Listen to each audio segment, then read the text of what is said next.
ಎಲ್ಲರಿಗೂ ಶುಭೋದಯ, ಶುಭ ಮುಂಜಾನೆ. ಮೊರಾರ್ಜಿ ದೇಸಾಯಿ ವಸತಿ ಶಾಲಾ ಹೆಬ್ಬಾಳ್ನಲ್ಲಿ 7ನೇ ತರಗತಿ ಓದುತ್ತಿದ್ದೇವೆ. ಇಂದು ನಾವು ಕನ್ನಡದ ಪ್ರಥಮಗಳನ್ನು ತಮ್ಮ ಮುಂದೆ ಪರಿಚಯ ಮಾಡುತ್ತಿದ್ದೇವೆ.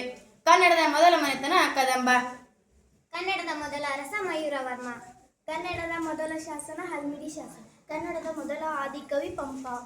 ಕನ್ನಡದ ಮೊದಲ ವಚನಕಾರ ಜೇಡ್ರ ದಾಸಿಮಯ್ಯ. ಕನ್ನಡದ ಮೊದಲ ರಾಷ್ಟ್ರಕವಿ ಗೋವಿಂದ ಪೈ.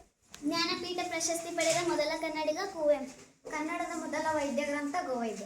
ಭಾರತ ರತ್ನ ಪ್ರಶಸ್ತಿ ಪಡೆದ ಮೊದಲ ಕನ್ನಡಿಗ ಸರ್ ಎಂ ವಿಶ್ವೇಶ್ವರಯ್ಯ. ಕನ್ನಡದ ಮೊದಲ ಮಹಮ್ಮದೀಯ ಕವಿ ಶಿಶುನಾಳ ಶರೀಫ್. ಕನ್ನಡದ ಮೊದಲ ಕಾವ್ಯ ಆದಿಪುರಾಣ. ಕನ್ನಡದ ಮೊದಲ ಪತ್ರಿಕೆ ಮಂಗಳೂರು ಸಮಾಚಾರ. ಕನ್ನಡದ ಮೊದಲ ವಚನಗಾರ್ತಿ ಅಕ್ಕಮಹಾದೇವಿ. ಕನ್ನಡದ ಮೊದಲ ನಾಟಕ ಮಿತ್ರವಿಂದ ಗೋವಿಂದ. ಕನ್ನಡದ ಮೊದಲ ವರ್ಣ ಚಲನಚಿತ್ರ ಸತಿ ಸುಲೋಚನಾ. ಕನ್ನಡದಲ್ಲಿ ಮೊದಲು ಕತೆ ಬರೆದವರು ಪಂಚಮಂಗೇಶ್ವರರಾವ್.